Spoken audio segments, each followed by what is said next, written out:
नमस्कार। या पत्रकार परिषदेमध्ये सर्व पत्रकार मित्रांचं मनापासून स्वागत।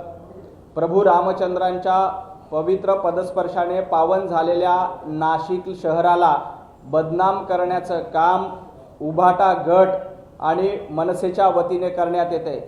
आज काय तर संजय राऊत सांगत होते की ड्रग्सच्या विरोधामध्ये आम्ही नाशिकमध्ये मोर्चा काढणार आहोत। माझा संजय राऊत यांना सवाल आहे की संजय राऊत जर का ड्रग्सच्या विरोधामध्ये मोर्चा काढणार असतील तर दिनो मोरियाला सोबत घेऊन संजय राऊत यांनी मोर्चा काढला पाहिजे। संजय राऊत यांनी दिनो मोरियाला विनंती केली पाहिजे आणि दिनो मोरियाला सांगितलं पाहिजे की या ड्रग्स विरोधातल्या मोर्चामध्ये त्यांनी सहभागी व्हावं। आणि सगळ्यात महत्त्वाचं म्हणजे मनसेचे नेते बाळा नांदगावकर असतील, संदीप देशपांडे असतील, यांना देखील माझी विनंती आहे की या ड्रग्स विरोधी मोर्चामध्ये संजय राऊत जर का सहभागी होत असतील तर संजय राऊत यांची आधी ब्लड टेस्ट करून घ्यावी। संजय राऊत यांनी गांजा ओढून ते या ड्रग्सच्या विरोधी मोर्चामध्ये आलेत का याची टेस्ट आधी मनसेच्या नेत्यांनी करून घ्यावी आणि त्यानंतरच नाशिकमध्ये ड्रग्स विरोधामध्ये मोर्चा काढावा। आता isakal.com आहे देशातील नंबर 1 ची मराठी न्यूज वेबसाईट। प्रत्येक अपडेटसाठी isakal.com ला नक्की भेट द्या। प्रभू रामचंद्राच्या पदस्पर्शाने पावन झालेल्या या पवित्र शहराला बदनाम करण्याचं जर का कारस्थान उभाटा गट करणार असतील तर नाशिककर त्याचं जशास तसं उत्तर दिल्याशिवाय राहणार नाही। ड्रग्स विरोधामध्ये कोण बोलतंय? अहो संजय राऊत, तुम्हाला ड्रग्स विरोधामध्ये बोलायचा अधिकार नाही। तुम्हाला ड्रग्सच्या विरोधामध्ये जर का मोर्चा काढायचा असेल तर त्याची सुरुवात बांद्र्यापासून केली पाहिजे आणि दिनो मोरियाला त्या मोर्चामध्ये सहभागी करून घेतलं पाहिजे। त्यानंतर तुम्ही ड्रग्सच्या विरोधामध्ये बोला। नाशिक हे पवित्र शहर आहे आणि या शहरामध्ये कोणी अशा पद्धतीच्या अवैध कारवाया करत असतील तर त्याला संजय राऊत यांचं समर्थन आहे। गेल्या 15 वर्षापासून संजय राऊत उभाटा गटाचे नाशिकचे संपर्क प्रमुख आहेत। कुठल्या गुंडांना कशा पद्धतीनं संजय राऊत यांनी हाताशी धरून नाशिकला बदनाम केलं, नाशिकचं राजकारण खराब करण्याचं काम जर का कोणी केलं असेल तर त्याला संजय राऊत जबाबदार आहेत। संजय राऊत प्रभू रामचंद्राच्या पवित्र पदस्पर्शाने पावन झालेली नाशिकची भूमी आहे आणि या नाशिकच्या भूमीत मारीच्या सारख्या राक्षसाच्या भूमिकेत येऊन संजय राऊत अशा पद्धतीनं नाशिकला बदनाम करतात। तुम्ही कितीही पद्धतीनं मायावी असलेल्या मारीचाची भूमिका घेतली तरी नाशिककर तुम्हाला सडेतोड प्रत्युत्तर दिल्याशिवाय राहणार नाहीत। ड्रग्सच्या विरोधामध्ये मोर्चा काढण्याचा तुम्हाला अधिकार नाही। या ड्रग्सच्या विरोधात कारवाई करण्याची भूमिका महाराष्ट्राचे मुख्यमंत्री आदरणीय देवाभाऊ यांनी सातत्याने घेतली आहे। ड्रग्सच्या विरोधात आम्ही सातत्याने मोहीम उघडली आहे आणि मोहीम उघडून अशा पद्धतीने कोणी ड्रग्सचे व्यवहार करत असतील तर त्यांना शिक्षा देण्याचं काम हे केंद्रीय गृह मंत्रालय आणि आपल्या राज्याचे गृहमंत्री देवाभाऊ अतिशय समर्थपणे करतायत। परंतु तुम्ही जर का नाशिकला बदनाम करणार असाल, नाशिक सारख्या पवित्र शहराचा अपमान करणार असाल तर येणाऱ्या नाशिकच्या महापालिका निवडणुकीत नाशिककर जनता तुम्हाला जशास तसं उत्तर देईल। संजय राऊतांनी नेपाळचा संदर्भ पुन्हा एकदा दिलाय। नेपाळसारखीच परिस्थिती राज्यामध्ये सुद्धा निर्माण होऊ शकते, निर्माण होणार आहे असं त्यांनी म्हटलंय महाराष्ट्रात। खरं तर अराजकता पसरवण्याचं काम संजय राऊत सातत्याने करतायत। म्हणूनच म्हणतो की संजय राऊत हे गांजा ओढून पत्रकार परिषद घेतात। अराजकता महाराष्ट्रामध्ये नाही, अराजकता देशामध्ये नाही। अराजकता जर कुठे असेल तर ती संजय राऊत यांच्या डोक्यामध्ये आहे। अराजकता कुठे असेल तर उभाटा गटामध्ये आहे। अराजकता कुठे असेल तर संजय राऊत यांच्या विचारामध्ये अराजकता आहे, कारण त्यांच्या विचाराची भेसळ झालेली आहे। आजपर्यंत प्रखर हिंदुत्ववादी भूमिका घेणारे संजय राऊत किंवा उभाटा गट यांची वैचारिक भेसळ एवढी झालेली आहे की त्यांना नेपाळसारखी परिस्थिती महाराष्ट्रात घडवायची, त्यांना नेपाळसारखी परिस्थिती मुंबईमध्ये घडवायची, त्यांना नेपाळसारखी परिस्थिती नाशिकमध्ये घडवायची। तुम्ही कितीही पद्धतीनं अशा बाता केल्या तरी कावळ्याच्या श्रापानं गाय मारत नाही, गाय मरत नाही। हे संजय राऊत यांनी लक्षात ठेवावं। अराजकता तुमच्या डोक्यामध्ये आहे, अराजकता तुमच्या मनामध्ये आहे। जी तुमच्या पोटात जी आजपर्यंतची भाषा होती ती तुमच्या ओठावर येऊ लागलेली आहे। तुम्ही कितीही पद्धतीने असे श्राप दिले तरी महाराष्ट्र हा छत्रपती शिवाजी महाराजांच्या विचारांना मानणारा महाराष्ट्र आहे. त्यामुळं संजय राऊत यांची ही भूमिका, संजय राऊत यांची इच्छा कधीच सत्यात उतरणार नाही. संजय राऊत यांनी मुख्यमंत्री देवेंद्र फडणवीस यांना आव्हान दिलं आहे की मुख्यमंत्र्यांनी विरोधी पक्षनेत्यांसोबत नाशिकमध्ये फिरून दाखवावं. नाशिकमध्ये कालच आदरणीय देवेंद्रजी एका चांगल्या प्रकल्पाच्या उद्घाटनाला गेले होते.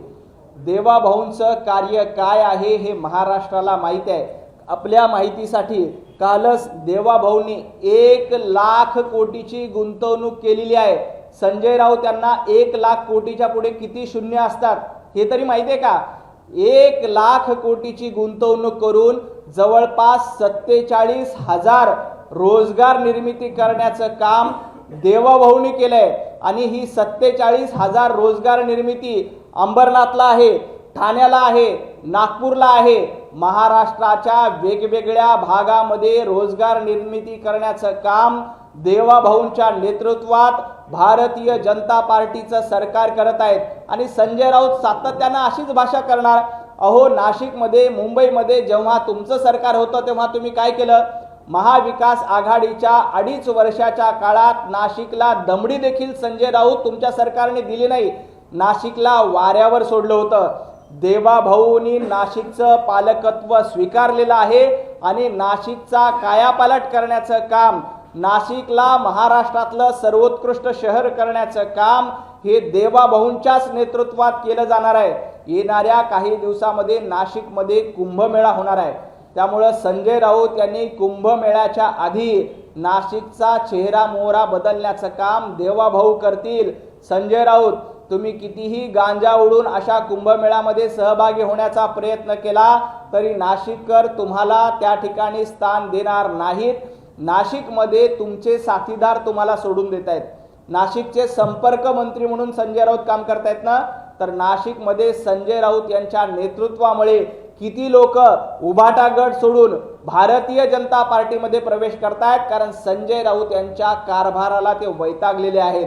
त्यामुळे संजय राऊत यांनी देवाभाऊंवर टीका करू नये. ज्यांनी 1,00,000 कोटीची गुंतवणूक एका दिवसात महाराष्ट्रात आणली त्याबद्दल बोलण्याचा अधिकार संजय राऊत यांना नाही. सरकारला कंटाळले, जनतेने सरकारला मतदानच केलं नाहीये असंही त्यांनी केलं. जनतेनं सरकारला मतदान केलेलं आहे, परंतु जनतेनं उभाटा गटाला मतदान केलं नाही. जनतेनं भाजपाला मतदान केलेलं आहे, परंतु जनतेनं महाविकास आघाडी सरकारला मतदान केलं नाही. जनतेनं देवाभाऊंच्या नेतृत्वावर विश्वास ठेवलेला आहे, परंतु जनतेनं उद्धव ठाकरे यांचं नेतृत्व नाकारलेलं आहे. जनतेनं आमच्या भारतीय जनता पार्टीच्या 132 आमदारांना निवडून दिले आणि जनतेच्या गप्पा संजय राऊत यांनी कधी कराव्यात? संजय राऊत आजपर्यंतच्या 25 वर्षाच्या राजकीय कारकिर्दीत एकदा तरी जनतेमधून निवडून आलेले आहेत का? जनतेचं एकदा तरी प्रतिनिधित्व संजय राऊत यांनी आजपर्यंत केलेलं आहे का? राज्यसभेच्या निवडणुकीत संजय राऊत किती मतांनी निवडून आलेत?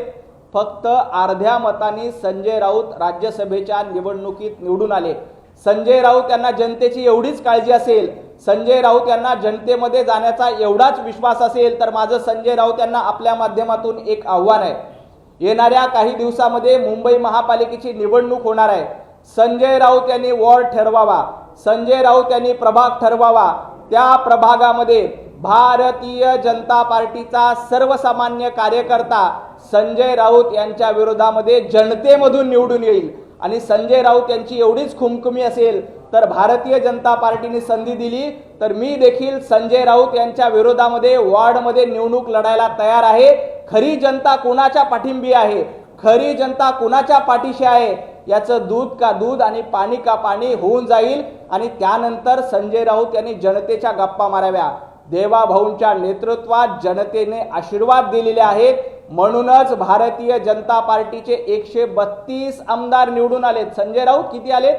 132 आमदार निवडून आलेत.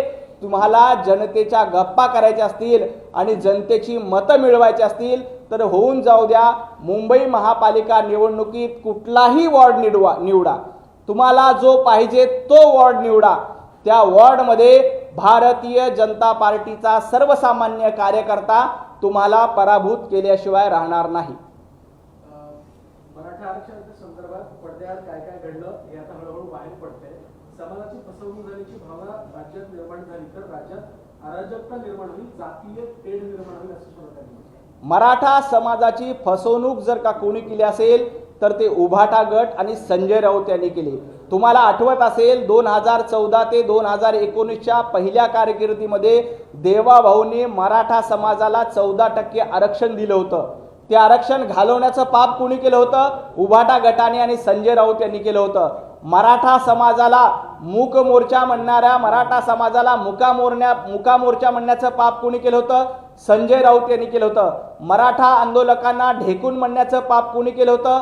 संजय राऊत यांनी केलं होतं. त्यामुळं संजय राऊत यांनी मराठा समाजाबद्दल, मराठा बांधवांबद्दल बोलू नये, तो त्यांना अधिकार नाही.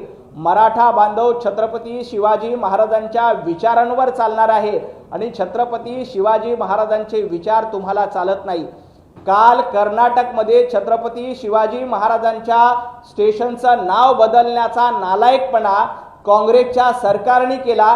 त्याबद्दल चकार शब्द संजय राऊत बोलत नाहीत.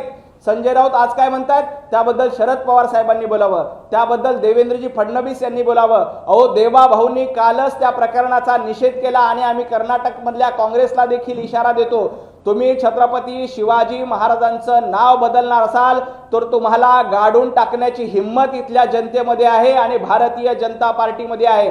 त्यामुळं छत्रपती शिवाजी महाराजांचं नाव बदलण्याचं पाप काँग्रेसनं करू नये. उभाटा गट हे औरंगजेब फॅन क्लबचे अध्यक्ष आहेत. त्यामुळं कदाचित छत्रपती शिवाजी महाराजांचा झालेला अपमान उभाटा गटाला आणि संजय राऊत यांना दिसणार नाहीत, कारण संजय राऊत जनाब झालेले आहेत. जनाब उद्धव ठाकरे छत्रपती शिवाजी महाराजांच्या या घटनेचा निषेध करणार आहेत का? जनाब संजय राऊत या घटनेचा निषेध करणार आहेत का? छोटे मियां आदित्य ठाकरे या घटनेचा निषेध करणार आहेत का? जोपर्यंत ते या घटनेचा निषेध करणार नाहीत तोपर्यंत त्यांना छत्रपती शिवाजी महाराजांचं नाव घेण्याचा अधिकार नाही. बेळगावमध्ये छोटीशी घटना झाली, कर्नाटकमध्ये छोटीशी घटना झाली, तर संजय राऊत उठसूट कर्नाटकमध्ये जायचे, कर्नाटकमध्ये जाऊन आंदोलन करायचे. आज संजय राऊत कर्नाटकमध्ये का जात नाहीत? छत्रपती शिवाजी महाराजांचा अपमान कर्नाटकच्या काँग्रेस सरकारनं केला जातोय. उद्धव ठाकरे काँग्रेस सोबतची आघाडी तोडणार आहेत का? महाविकास आघाडीमध्ये संजय राऊत बसलेले आहेत. या छत्रपती शिवाजी महाराजांच्या अपमानाबद्दल उद्धव ठाकरे आणि संजय राऊत यांनी महाविकास आघाडीमध्ये काँग्रेसची साथ सोडली पाहिजे. जर का ही साथ सोडली नाही तर छत्रपती शिवाजी महाराजांचा महाराष्ट्र येणाऱ्या मुंबई महापालिका निवडणुकीत, स्थानिक स्वराज्य संस्थाच्या निवडणुकीत उभाटा गटाचा धुव्वा उडवल्याशिवाय राहणार नाही. धाराशिवमध्ये औरंगजेबाच्या समर्थनात ईदच्या निवडणुकीमध्ये घोषणाबाजी झाल्याचा सुद्धा प्रकार आता पुण्यात समोर आला. गेल्या काही दिवसापासून औरंगजेबाची पिलावळ महाराष्ट्रामध्ये वाढलेली आहे. अशा पद्धतीनं महाराष्ट्रामध्ये छत्रपती शिवाजी महाराजांच्या पराक्रमी भूमीमध्ये औरंग्याचा उदो कोण करणार असेल तर त्याला जशास तसं उत्तर दिलं जाईल. हा छत्रपती शिवाजी महाराजांचा महाराष्ट्र आहे. हा धर्मवीर छत्रपती संभाजी महाराजांचा महाराष्ट्र आहे. आणि ज्या महाराष्ट्रामध्ये औरंग्याला गाडलं गेलं ते सुद्धा आमच्या छत्रपतींच्या पराक्रमामुळे औरंग्याला गाडलं गेलंय. त्या महाराष्ट्राच्या पवित्र भूमीमध्ये हिंदवी स्वराज्याची स्थापना ज्या महाराष्ट्रामध्ये झाली त्या भूमीमध्ये औरंग्याचा उदो कोणी करणार असेल तर त्याला जशास तसं उत्तर दिलं जाईल. औरंगजेब फॅन क्लबनं याबद्दल निषेध केला पाहिजे. सरकारला देखील माझी विनंती आहे, जो कोणी औरंग्याचा अशा पद्धतीनं उदो करत असेल त्याच्यावर तातडीनं कारवाई करा आणि निश्चितपणे आजपर्यंत अशा पद्धतीनं जो कोणी गैरकारभार करत असेल, गैरकृत्य करत असेल त्याच्या विरोधात देवाभाऊंनी कारवाई केलेली आहे. आताही या ज्या काही घटना घडल्यात त्या प्रकरणात सरकार कठोरातली कठोर कारवाई करेल. शेवटचा प्रश्न, कुर्डूमधलं सोलापूरमधलं जे उत्खनन प्रकरण होतं ज्यामध्ये अजित पवारांनी फोन केला होता, तो प्रकार आणि ते उत्खनन बेकायदेशीर असल्याचा अहवाल आता समोर आलाय आणि यामुळे अजित पवारांनी बेकायदेशीर कामाला रोखण्यासाठीच IPS ला फोन केला का असा प्रश्न समोर येतो. खरं तर या प्रकरणामध्ये देवेंद्रजींनी देखील आपली भूमिका स्पष्ट केली आहे. सरकार या प्रकरणात योग्य ती कारवाई करेल. धन्यवाद.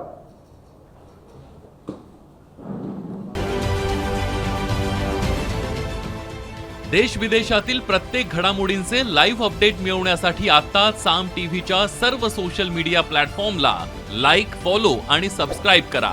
तसंच सर्व नोटिफिकेशनसाठी बेल आयकॉन प्रेस करायला विसरू नका.